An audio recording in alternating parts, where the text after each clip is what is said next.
Se você já abriu uma conta em banco no Brasil, se você já segurou um carnê de prestação e sentiu aquela sensação estranha de que os números não fecham, se você já olhou para o saldo do seu cartão de crédito e se perguntou como uma dívida pequena de repente virou uma montanha impossível de escalar, então você já foi tocado pela mão invisível do sistema que vamos desmontar hoje. Não é uma mão gentil, é uma mão que aperta, que cobra, que retira mês após mês uma fatia do seu salário antes mesmo que você decida o que fazer com ele.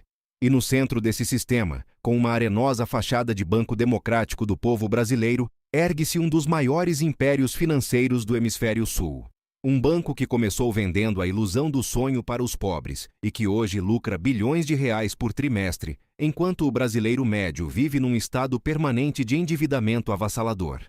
Sua marca está em cada esquina. Seu logotipo vermelho pulsa como um coração nos centros das cidades. Seu slogan promete presença, confiança, parceria. Mas se você raspar a tinta desse vermelho, se você olhar para os números que os executivos não querem que você veja, vai encontrar algo muito diferente de parceria. Vai encontrar uma das maiores operações de sucção de riqueza da história econômica de um país em desenvolvimento. Vai entender por que o Brasil é simultaneamente um dos países mais ricos em recursos naturais do planeta e um dos mais desiguais em distribuição de renda. Vai compreender que essa desigualdade não é um acidente geográfico, nem uma falha cultural. É um produto. É a mercadoria mais lucrativa que essa instituição jamais fabricou. Bem-vindo à verdadeira história do Bradesco. Bem-vindo ao império construído sobre os seus juros. Para entender o tamanho do que estamos prestes a desvendar, precisamos começar com um número.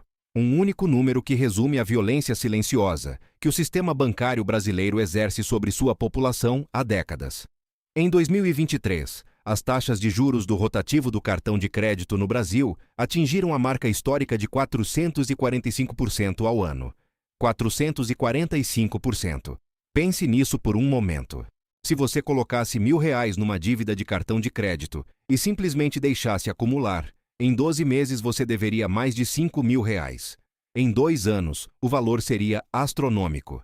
Isso não é usura de terceiro mundo. Isso é matemática oficial, regulamentada, perfeitamente legal, operando às claras na maior economia da América Latina. E qual é o banco que historicamente domina o mercado de cartão de crédito no Brasil? Qual é o banco que tem a maior base de segurados, a maior rede de agências, o maior volume de operações de crédito ao consumidor de todo o sistema financeiro nacional? O Bradesco, e essa taxa de 445% não surgiu do nada.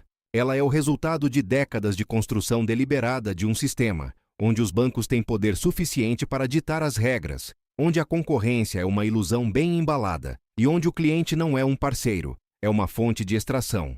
Mas para entender como chegamos aqui, precisamos voltar a 1943. Precisamos ir ao interior de São Paulo, a uma cidade chamada Marília, e conhecer o homem que construiu tudo isso com as próprias mãos e com uma visão que, no papel, parecia quase revolucionária. Amador Aguiar não nasceu rico. Esse detalhe é fundamental para entender a narrativa que o Bradesco sempre usou para se vender ao mundo.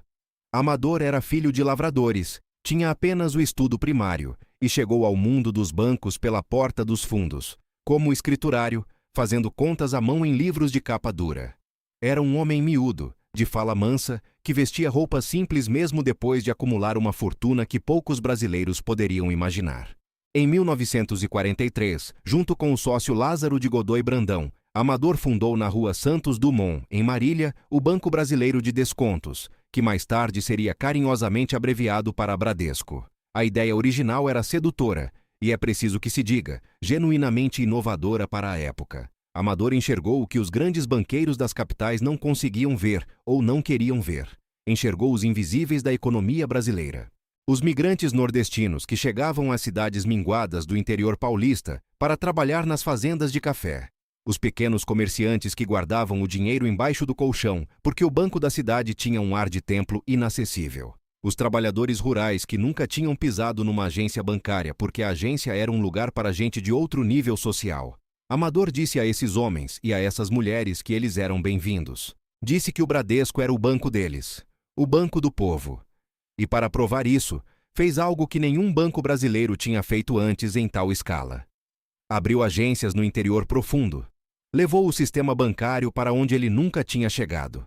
Cada prefeitura de cidade pequena que via o Bradesco chegar experimentava uma sensação de finalmente ter chegado ao século XX. Amador tinha a humildade de se misturar com os clientes, de conhecer os nomes das pessoas, de apertar mãos calejadas com a mesma energia com que apertava mãos de coronéis locais. A história que o Bradesco conta sobre si mesmo começa e termina aqui. Começa com esse homem simples de Marília, que democratizou o crédito no Brasil. Mas essa história tem um segundo ato que os comerciais de televisão com músicas emocionantes nunca vão te contar. Porque o que Amador Aguiar fez, com uma intuição empresarial que mistura admiração e horror em partes iguais, foi descobrir que os pobres são o mercado mais lucrativo do mundo. Não porque eles têm muito dinheiro, mas precisamente porque não têm. Um trabalhador rural com salário mínimo que precisa de uma geladeira não pode pagar à vista. Ele precisa de crédito. E crédito tem preço. E quanto maior o risco percebido de quem pede emprestado, maior os juros que o banco pode cobrar. Amador pegou a boa intenção de incluir os excluídos e a transformou numa máquina de extração financeira que cresceu durante décadas se alimentando da vulnerabilidade econômica, justamente das pessoas que dizia querer ajudar. Não estou dizendo que foi um plano maquiavélico desde o primeiro dia. A história raramente é tão simples. Mas ao longo dos 50 anos seguintes, conforme o banco cresceu de uma salinha em Marília para um conglomerado com centenas de bilhões de reais em ativos, a filosofia que guiou sua expansão foi sempre a mesma. Encontrar quem precisa de dinheiro, oferecer o dinheiro e cobrar pelo privilégio de ter acesso a ele uma taxa que, com o tempo, se tornaria a mais alta do mundo civilizado. A história de como isso aconteceu é a história do Brasil moderno. É a história de como uma nação inteira foi capturada por um sistema financeiro que aprendeu a lucrar mais nos momentos de crise do que nos momentos de prosperidade. Para entender o milagre e o horror dos juros brasileiros, é preciso falar sobre o contexto em que o Bradesco cresceu.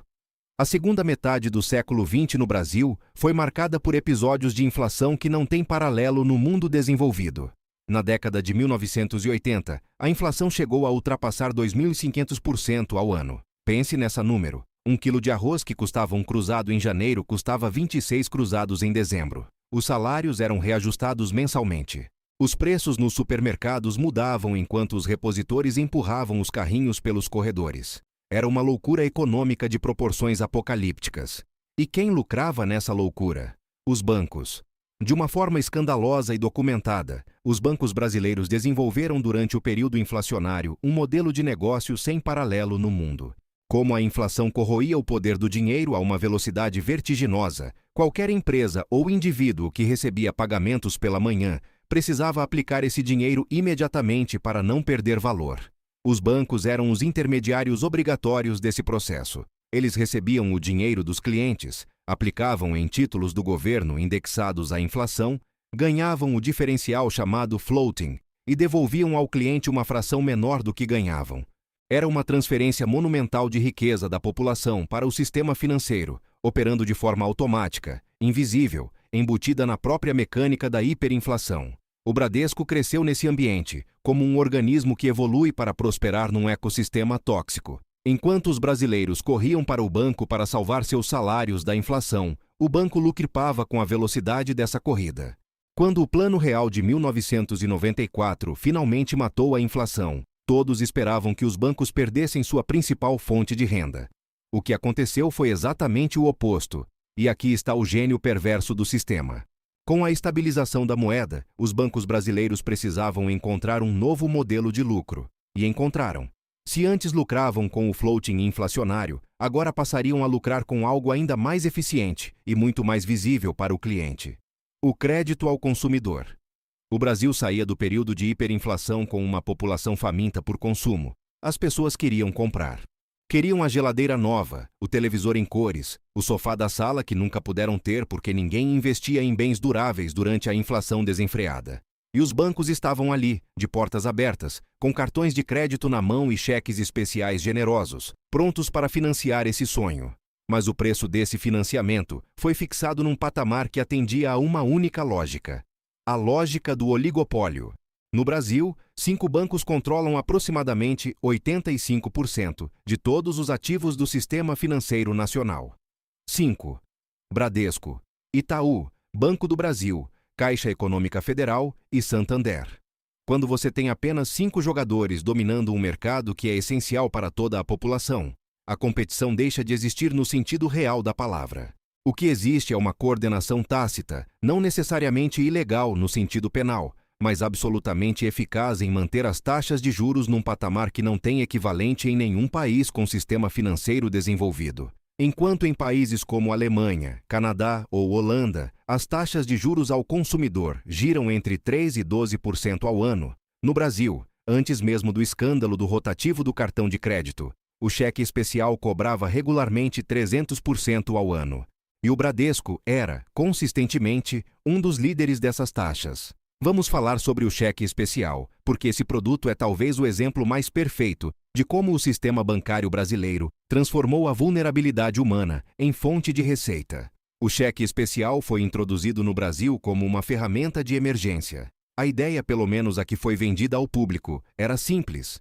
Se você está no fim do mês, se seu salário atrasou um dia, se você precisa de um pequeno valor extra para atravessar uma semana difícil, o banco libera automaticamente um crédito pré-aprovado na sua conta.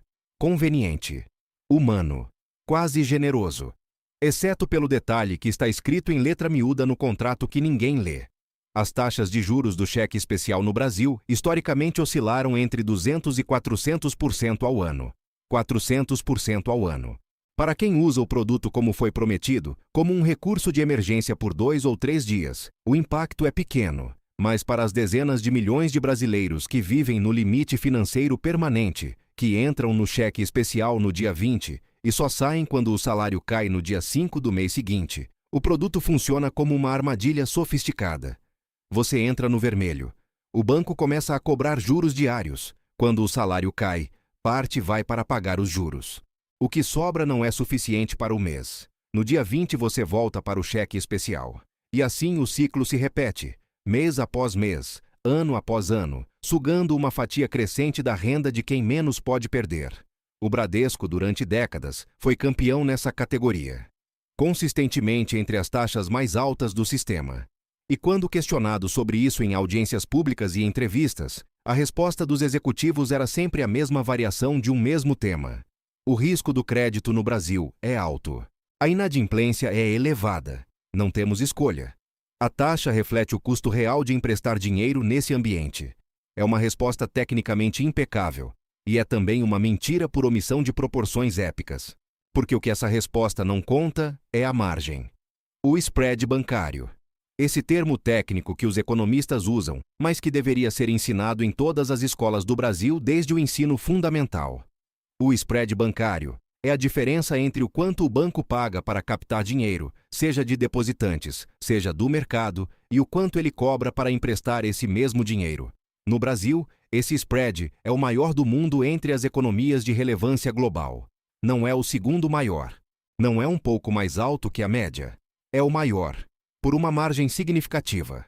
Em 2022, o Banco Central do Brasil publicou dados mostrando que o spread médio do sistema financeiro nacional era de aproximadamente 32 pontos percentuais. Em termos práticos, isso significa que os bancos brasileiros captam dinheiro a um custo e emprestam a um custo 32 pontos percentuais mais alto.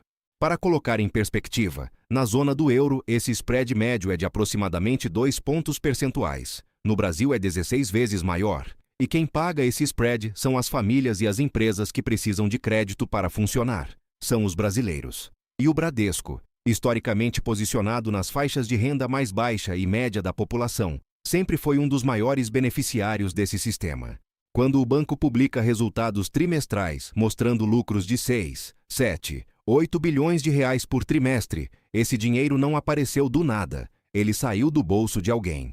Saiu na forma de juros do cheque especial, na forma de taxas do cartão de crédito, na forma de seguros que você nunca pediu, mas que foram embutidos no seu financiamento. Saiu, centavo por centavo, da renda de milhões de brasileiros que acreditaram na promessa do Banco do Povo. Mas a história do Bradesco não é apenas uma história de taxas de juros abusivas. É também uma história de poder político e de captura regulatória. Para manter o oligopólio bancário funcionando, para garantir que as taxas possam permanecer no patamar, que permanecem sem que uma revolução regulatória aconteça, os grandes bancos brasileiros precisam de um sistema político que lhes seja favorável. e construíram esse sistema com a mesma eficiência com que constroem suas agências.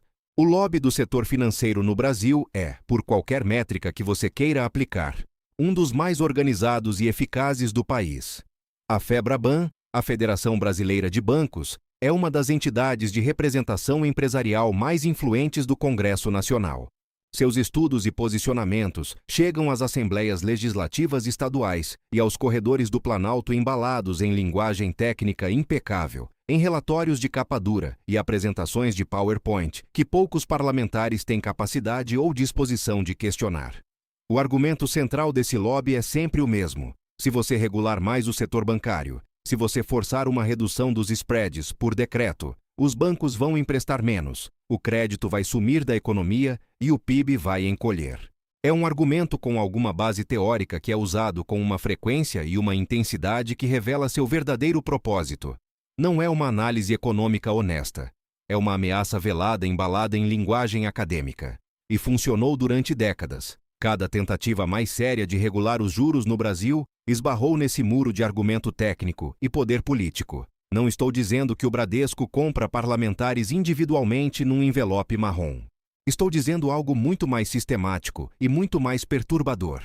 Estou dizendo que o sistema financeiro brasileiro construiu ao longo de décadas uma hegemonia intelectual e política que faz com que qualquer questionamento sério das suas práticas seja imediatamente enquadrado como populismo econômico irresponsável.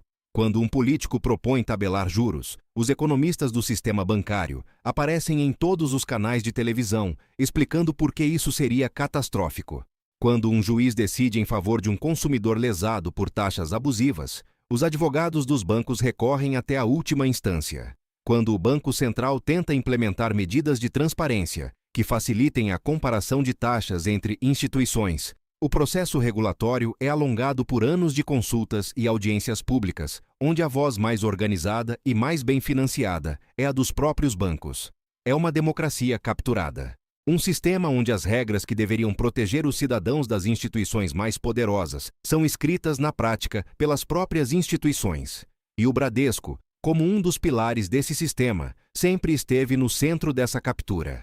Vamos falar sobre o cartão de crédito porque nenhuma análise do Bradesco seria completa sem mergulhar nessa história específica. Na década de 1980, o Bradesco foi pioneiro na massificação do cartão de crédito no Brasil. Enquanto outros bancos atendiam apenas clientes de alta renda com cartões de plástico, o Bradesco levou o produto para as classes médias e trabalhadoras.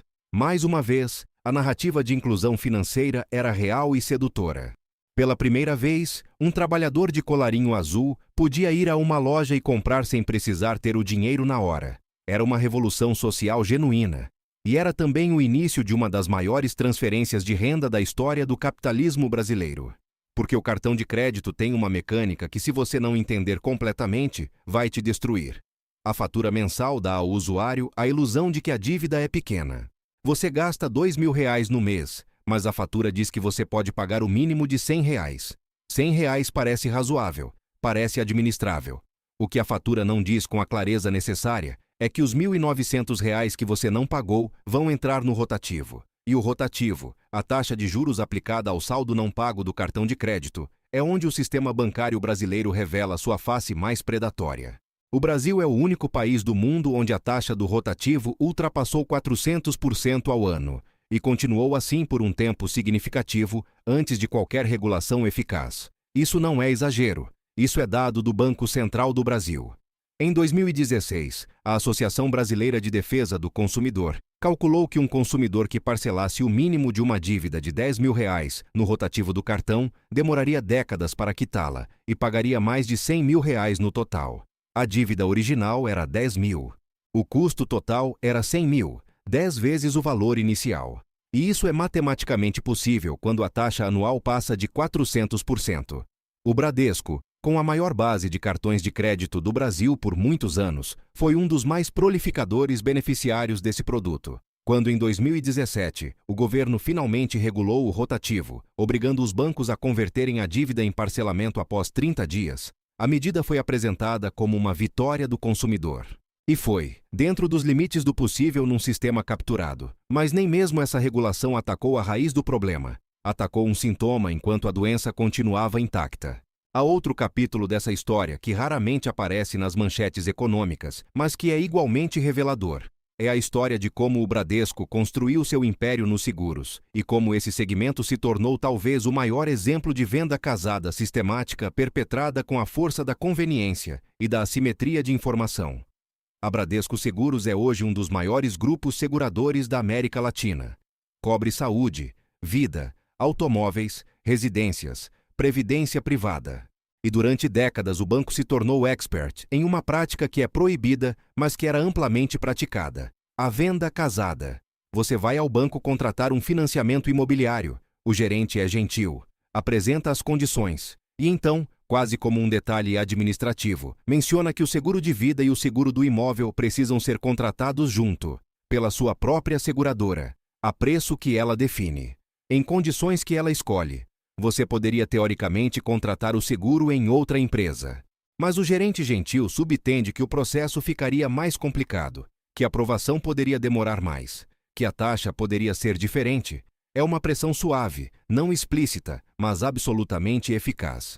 Milhões de brasileiros financiaram imóveis, carros e bens pelo sistema bancário e pagaram seguros a valores acima do mercado por anos, muitas vezes décadas, sem jamais fazer uma comparação de preços, porque a conveniência da centralização parecia irresistível. A Secretaria Nacional do Consumidor recebeu ao longo dos anos dezenas de milhares de reclamações sobre venda casada de seguros em financiamentos bancários. O Bradesco aparece consistentemente entre os mais reclamados. Mas o padrão de comportamento institucional diante dessas reclamações é sempre o mesmo que vemos em todos os capítulos dessa história: negação, prolongamento do processo, acordos individuais e silenciosos, sem admissão de culpa, sem mudança sistêmica, sem devolução coletiva. Precisamos falar sobre o que aconteceu em 2015 e 2016, porque foi nesse período que a verdadeira natureza do modelo de negócios bancário no Brasil ficou exposta de uma forma que um analista honesto não consegue ignorar. O Brasil atravessou a pior recessão da sua história contemporânea. O PIB encolheu quase 8% em 2 anos. O desemprego chegou a quase 13%. Empresas fecharam, famílias perderam renda, o consumo despencou. Em qualquer cenário onde a economia vai mal, você esperaria que todos os setores sofressem. É a lógica básica do capitalismo. Quando ninguém tem dinheiro para gastar, ninguém lucra, exceto os bancos. Em 2015, enquanto o Brasil entrava em colapso recessivo, o lucro líquido do Bradesco cresceu. Em 2016, com a crise no pico, o lucro voltou a crescer. Como é possível que um banco lucre mais quando seus clientes estão mais pobres? A resposta revela a mecânica central do modelo. Quando as famílias perdem renda, elas não pagam as dívidas que já têm. Elas ficam inadimplentes. E quando ficam inadimplentes, a dívida original começa a ser corrigida pelos juros de mora, que são ainda mais altos que os juros normais. Ao mesmo tempo, famílias desesperadas, sem acesso a crédito formal mais barato, porque outras fontes secaram, recorrem ao cheque especial, ao rotativo do cartão, ao empréstimo pessoal de curto prazo. Todos produtos de alto custo. Numa crise econômica, o volume de crédito caro aumenta.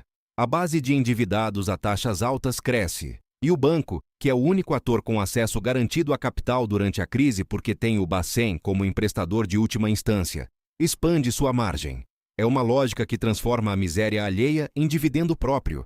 Não é resultado de maldade individual de nenhum executivo. É o resultado natural de um sistema que foi estruturado para funcionar exatamente dessa forma. E o Bradesco não inventou esse sistema, mas se beneficiou dele com uma eficiência que merece análise.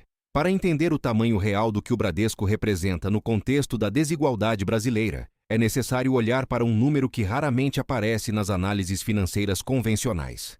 Em 2022, o Brasil tinha aproximadamente 215 milhões de habitantes.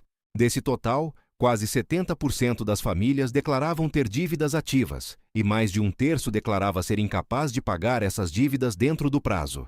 O Brasil era, e segue sendo, uma das nações mais endividadas do mundo em proporção à renda familiar. E de quem são essas dívidas? Majoritariamente de bancos, do Bradesco, do Itaú, da Caixa, do BB.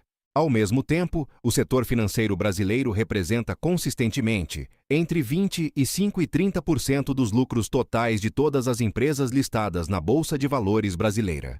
Em nenhum país do mundo desenvolvido, o setor financeiro ocupa fatia tão desproporcional dos lucros corporativos. Nos Estados Unidos, onde Wall Street é sinônimo de ganância corporativa para o mundo todo, o setor financeiro representa aproximadamente 20% dos lucros corporativos. No Brasil é mais, muito mais em relação ao tamanho da economia. Isso significa que numa fatia relativa da economia, os bancos brasileiros ganham mais que os bancos americanos, mais que os europeus, mais que os asiáticos. E ganham desse jeito porque as taxas que cobram são maiores, os serviços tarifados são mais caros, e o poder de mercado que tem é mais concentrado. Esse diferencial não vai para investimento em infraestrutura, não vai para pesquisa e desenvolvimento, vai para dividendos, para bônus de executivos, para recompra de ações. Sai da economia produtiva e vai para o sistema financeiro. É uma sangria permanente.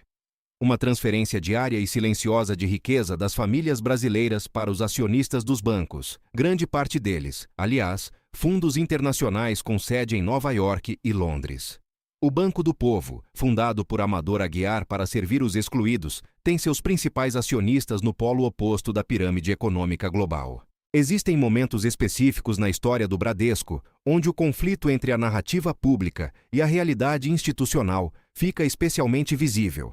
Um desses momentos foi o escândalo do DPVAT.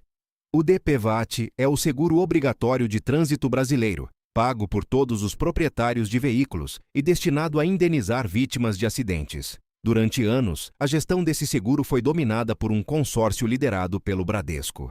E durante anos, dados do Ministério Público e de entidades de defesa das vítimas mostraram padrões de negação sistemática de indenizações, de processos burocráticos que atrasavam indefinidamente o pagamento, de vítimas que precisavam de anos de batalha judicial para receber o que era seu por direito. Enquanto as indenizações eram represadas, o dinheiro dos prêmios ficava aplicado, rendendo para o consórcio. Era um modelo onde a ineficiência no pagamento era, na prática, lucrativa. Não preciso provar que havia intenção maliciosa em cada decisão individual. Mas o padrão estrutural é inegável e documentado em centenas de processos judiciais e relatórios do Ministério Público. Outro momento revelador foi a crise das tarifas bancárias. Em 2008, após pressão do Banco Central e de entidades de defesa do consumidor, o Bradesco e outros grandes bancos foram obrigados a oferecer uma conta básica gratuita, a chamada Conta Simplificada, voltada para a população de baixa renda. Era uma conquista social importante. Mas a implementação revelou uma resistência institucional que deixou marcas. As contas simplificadas eram abertas com dificuldade. Os gerentes eram treinados para encaminhar os clientes mais rapidamente para pacotes completos com tarifas. A propaganda das contas gratuitas era mínima comparada à propaganda dos produtos pagos. A letra da lei foi cumprida. O espírito foi obstaculizado com uma engenharia institucional que só quem conhece os mecanismos internos de um grande banco consegue executar. Falar do Bradesco sem falar da saga das aquisições seria contar apenas metade da história. Porque uma das estratégias centrais do crescimento do banco não foi apenas crescer organicamente, conquistando clientes um a um. Foi devorar concorrentes. Ao longo de décadas, o Bradesco adquiriu mais de 30 instituições financeiras diferentes. Bancos regionais que tinham enraizamento local e conhecimento das comunidades onde atuavam foram absorvidos um a um. O Banco Mercantil de São Paulo, o Banco BCN, o Banco do Estado do Maranhão, o Banco do Estado do Ceará, o HSBC Brasil. Cada aquisição foi anunciada com a linguagem característica da expansão capitalista benigna, fortalecimento do sistema, eficiência de escala, melhor atendimento ao cliente. Mas cada aquisição também significava a eliminação de um competidor. Um concorrente a menos é uma razão a menos para baixar tarifas. É um motivo a menos para competir agressivamente em taxas de juros. É mais poder de mercado concentrado, numa única entidade que já tem poder de mercado demais. Quando o Bradesco adquiriu o HSBC Brasil em 2016 por aproximadamente 17 bilhões de reais, a transação foi apresentada como uma estratégia de crescimento natural. O que ela também era a eliminação do único banco estrangeiro de grande porte, com uma rede significativa no Brasil que poderia, em tese, introduzir padrões de preços mais competitivos ao sistema. Com a saída do HSBC, o oligopólio ficou um pouco mais redondo. Uma cadeira a menos na mesa não muda a discussão, muda a necessidade de discussão. Há uma dimensão da história do Bradesco que raramente é analisada, mas que é essencial para compreender como o poder financeiro se perpetua. É a dimensão do que os economistas chamam de captura regulatória. O Banco Central do Brasil, que deveria ser o árbitro imparcial do sistema financeiro, é também a escola de formação dos melhores quadros que os grandes bancos recrutam. O fenômeno da porta giratória, pelo qual funcionários do órgão regulador transitam para cargos executivos nas instituições que regulavam e vice-versa, é sistemático e documentado no Brasil. Não é ilegal, mas coloca em xeque de forma estrutural a independência da regulação. Quando o presidente do Banco Central de hoje é o executivo do banco privado de amanhã, e vice-versa, a linha entre regulador e regulado desaparece. As regras são escritas por quem vai se beneficiar delas. Os prazos de implementação são generosos para as instituições e curtos para os consumidores. As penalidades por descumprimento são calculadas de forma a nunca representar um incentivo real à mudança de comportamento. O Bradesco foi autuado pelo Banco Central e pelo Procon inúmeras vezes ao longo de sua história, por práticas que iam de irregularidades cadastrais à cobrança de tarifas indevidas. Em alguns casos, as multas eram pagas como uma operação de contabilidade simples. O custo da multa era menor que o lucro gerado pela prática que originou a multa. Então a prática continuava. Era matematicamente racional continuar sendo irregular, porque a punição nunca tornava a irregularidade financeiramente desvantajosa. É o mesmo cálculo que as grandes farmacêuticas fizeram durante décadas nos Estados Unidos. É o mesmo cálculo que empresas de tabaco fizeram por 50 anos, enquanto escondiam evidências de que o cigarro matava. A escala e o contexto são diferentes. A lógica é idêntica. Existe um capítulo específico da história recente do Bradesco que merece atenção especial, porque representa um momento em que o sistema funcionou e falhou ao mesmo tempo.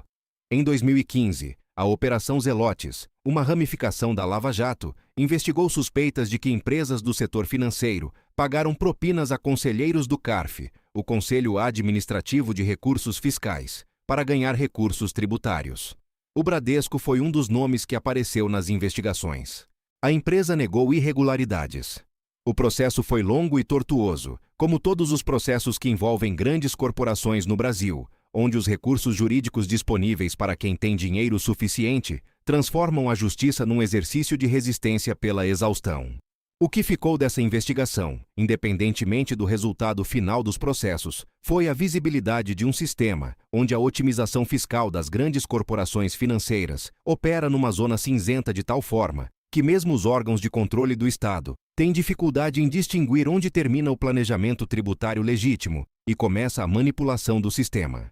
O Bradesco, em seus documentos públicos, declara consistentemente resultados tributários, que se compararmos com as alíquotas nominais que deveriam incidir sobre seus lucros, revelam uma eficiência fiscal impressionante. Os economistas têm um nome técnico para isso: elisão fiscal. O público tem um nome mais direto. Mas independentemente do nome que você dá, o resultado é que um banco que lucra bilhões de reais por trimestre contribui com o sistema tributário numa proporção que muitos analistas independentes consideram desproporcionalmente baixa em relação ao seu tamanho e ao uso que faz da infraestrutura legal, regulatória e de segurança pública que o Estado provê. Precisamos falar sobre o que aconteceu com a chegada das fintechs, porque foi esse momento que revelou, de forma mais clara do que nunca, que os juros altos do Brasil não eram inevitáveis. Eram uma escolha. Por volta de 2013, começaram a surgir no Brasil as primeiras fintechs financeiras. Empresas como o Nubank, fundada por um brasileiro e 2 estrangeiros sem experiência bancária anterior, começaram a oferecer cartões de crédito sem tarifas, com controle total pelo celular, e com um atendimento ao cliente que contrastava como dia e noite com as horas de espera na fila do banco tradicional. Em poucos anos, o Nubank tinha dezenas de milhões de clientes. Por quê? Porque provou que era possível operar um serviço financeiro de qualidade enquanto cobrava muito menos. As taxas do Nubank nunca foram baixas em termos absolutos, quando comparadas ao mundo desenvolvido, mas no contexto do mercado brasileiro, representavam um avanço significativo. E o mais revelador foi a reação dos grandes bancos.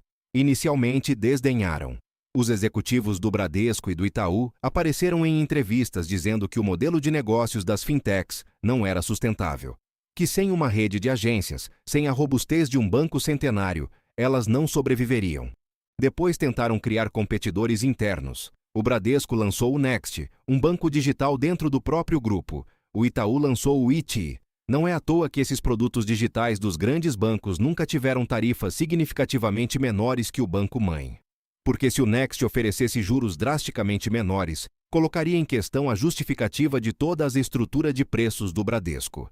Revelaria que os juros altos não eram custo operacional. Eram margem. Era lucro extra cobrado de quem não tinha escolha alternativa. O crescimento das fintechs foi uma prova empírica, em larga escala e na vida real, de que o argumento do custo estrutural que justificava a usura dos juros bancários brasileiros era, na melhor das hipóteses, exagerado, e na pior, era mentira. Vamos números concretos, porque o público merece números e não apenas narrativa. Em 2022, o Bradesco apresentou lucro líquido recorrente de aproximadamente 26 bilhões de reais, 26 bilhões de reais em um único ano. Para contextualizar esse número, o orçamento anual da Universidade de São Paulo, a maior universidade da América Latina, é de aproximadamente 4 bilhões de reais. O Bradesco lucro, em um único ano, o equivalente a 6 USPs. O programa Bolsa Família, que atende 50 milhões de brasileiros em situação de vulnerabilidade, tinha um custo anual de aproximadamente 97 bilhões de reais em 2022. O lucro dos 5 maiores bancos brasileiros naquele mesmo ano superou 100 bilhões de reais. Os bancos lucraram mais do que custou toda a rede de transferência direta de renda para os mais vulneráveis do Brasil. Esse número não é uma crítica ao Bolsa Família, é uma medida de proporção. É uma forma de visualizar o tamanho do fluxo financeiro que o sistema bancário extrai da economia brasileira. E de onde vem esse dinheiro? Não vem de geração de riqueza, vem de intermediação. O banco não planta, não colhe, não fabrica, não exporta. O banco aluga dinheiro e cobra por esse aluguel uma taxa que não tem paralelo no mundo civilizado. Cada real de lucro dos bancos é um real que saiu do bolso de uma empresa que precisava de crédito para crescer, de uma família que precisava financiar a reforma da casa, de um trabalhador que ficou no vermelho esperando o salário. É um zero-sum game, onde os bancos estão estruturalmente posicionados para ganhar sempre, independente do ciclo econômico. O Bradesco também tem um papel que raramente é discutido no debate público brasileiro, mas que é crucial para qualquer análise séria de seu poder institucional. É seu papel no mercado de previdência privada. Com a crise do sistema previdenciário público que se tornou tema permanente do debate político brasileiro ao longo das últimas décadas, os bancos foram os principais beneficiários do medo da população com o futuro das aposentadorias. A Bradesco Vida e Previdência é um dos maiores gestores de fundos de previdência privada do país. Vendeu para milhões de brasileiros, especialmente de classe média, produtos de PGBL e VGBL como alternativa ao INSS. E aqui reside um problema estrutural grave. Os fundos de previdência privada vendidos pelos bancos no Brasil, historicamente cobram taxas de administração e carregamento, que corroem de forma significativa o rendimento acumulado ao longo do tempo. Estudos do próprio Banco Central e da CVM mostraram repetidamente que, após descontadas as taxas, grande parte dos fundos de previdência vendidos pelos bancos tem rendimento inferior ao CDI, o índice de referência básico do mercado financeiro.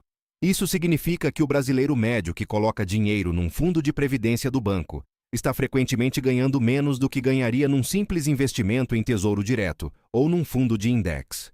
Mas não sabe disso. Porque a complexidade dos produtos financeiros, a assimetria de informação entre banco e cliente e o poder da marca de um banco centenário conspiraram para criar um ambiente onde a confiança substitui o entendimento. E o banco cobra por essa confiança. Cobra em taxas. Cobra em rentabilidade reduzida. Cobra na forma de um futuro financeiro um pouco mais pobre para quem confiou. É importante falar honestamente sobre Amador Aguiar antes de concluir essa análise. Porque a figura dele é complexa de uma forma que a narrativa puramente crítica não captura adequadamente. Amador foi, sem dúvida, um construtor extraordinário. Tinha uma visão de negócios que era genuinamente revolucionária para o contexto em que operou. Fez o que nenhum banqueiro de sua geração tinha feito.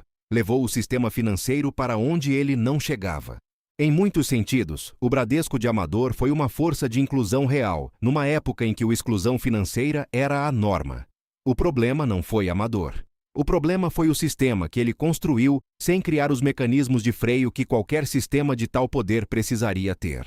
Quando você constrói uma máquina de transferir riqueza com essa eficiência, quando você a escala até ela servir a 200 milhões de pessoas, e quando não há concorrência real, não há regulação eficaz e não há transparência suficiente, o resultado não depende das intenções do fundador. O resultado é determinado pela lógica interna do sistema. E a lógica interna desse sistema tem um único imperativo: maximizar o retorno sobre o capital, humano ou não. Há algo perturbador na forma como o Bradesco comunicou publicamente sua história ao longo de décadas. A empresa investiu quantias imensas em marketing que reforçou a narrativa da origem humilde, do Banco do Povo, da presença capilarizada no Brasil profundo. Quando você vê os comerciais do Bradesco no intervalo da novela, você vê imagens do Brasil que a publicidade raramente mostra. O sertanejo, o pescador, a família de classe média subindo as escadas. A mensagem é sempre a mesma. Estamos com você. Entendemos a sua vida. Somos parte da sua história. É um marketing extraordinariamente eficaz. Eficaz precisamente porque usa a emoção como escudo contra a análise. É difícil ser crítico de uma empresa quando ela te mostrou sua avó escolhendo frutas no mercado ao som de uma música que te faz engolir o choro. Mas emoção não é ética, e uma empresa não se torna honesta por fazer propaganda emocionante. A pergunta que essa publicidade nunca responde é simples. Se o banco é do povo, por que o povo paga os juros mais altos do mundo? Se o banco entende a vida do brasileiro, por que o produto mais usado pelos brasileiros de baixa renda, o cheque especial, tem taxa de 400% ao ano?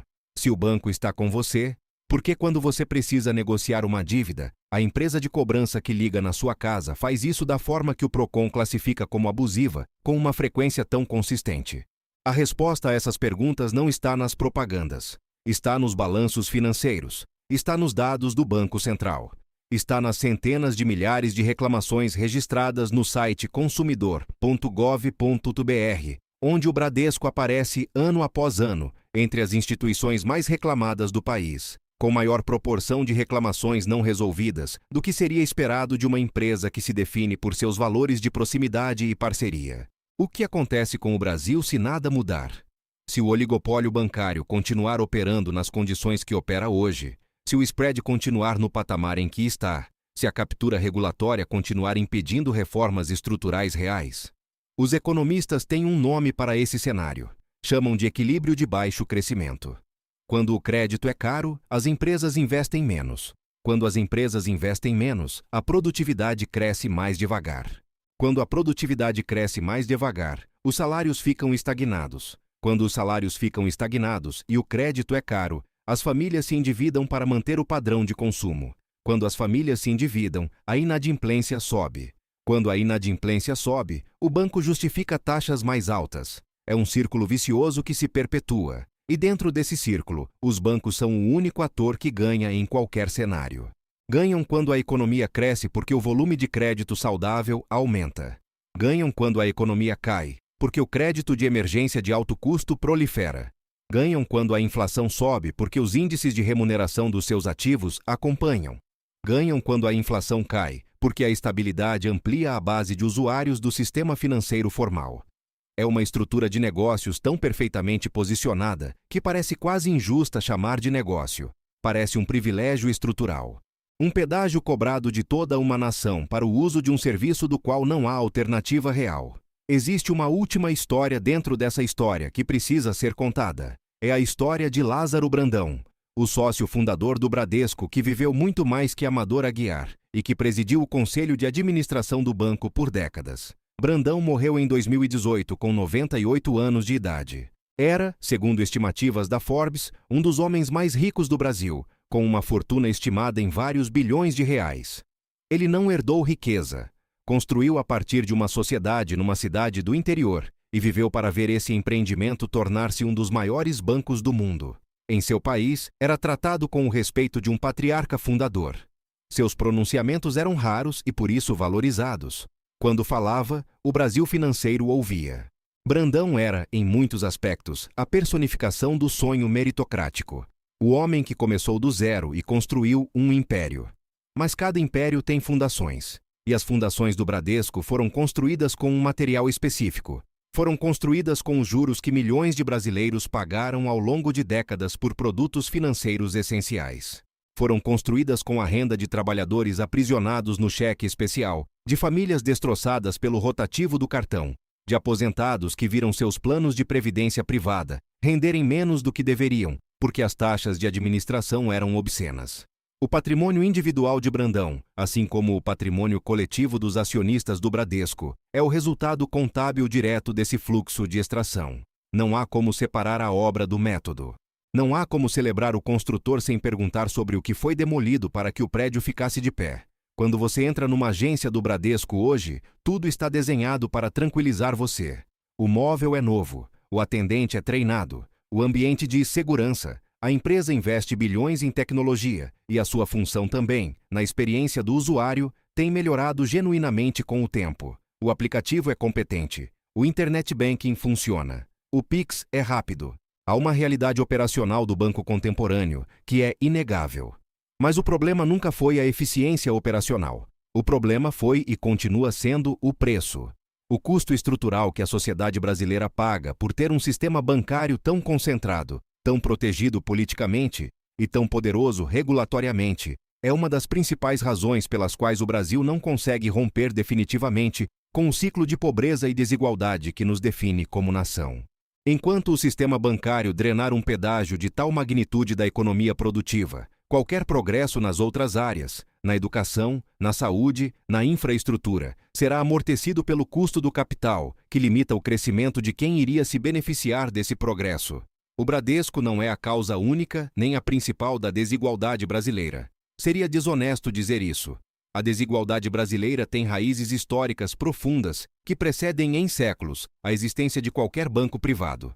Mas o sistema financeiro brasileiro, com o Bradesco como um de seus pilares mais robustos, é um dos mecanismos mais eficazes de manutenção e amplificação dessa desigualdade no século XXI. É um sistema que transforma pobreza em produto, vulnerabilidade em receita e a necessidade de crédito numa sentença de endividamento permanente para quem menos tem condições de absorver esse custo.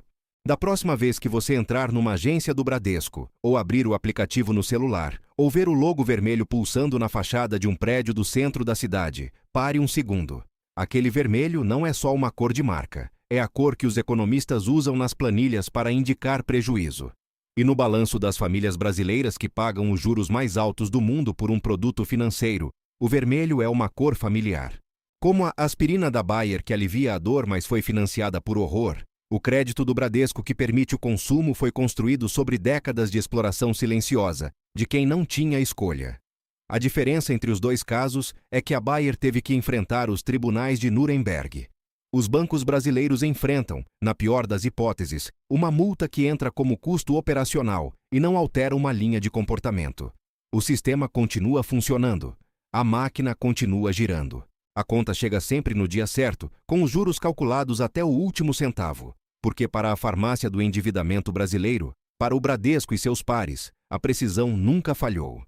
Só a ética que às vezes tropeça, cai, e é levantada de volta pela mão invisível de um sistema que aprendeu, ao longo de mais de 8 décadas, que a dívida alheia é o melhor negócio do mundo.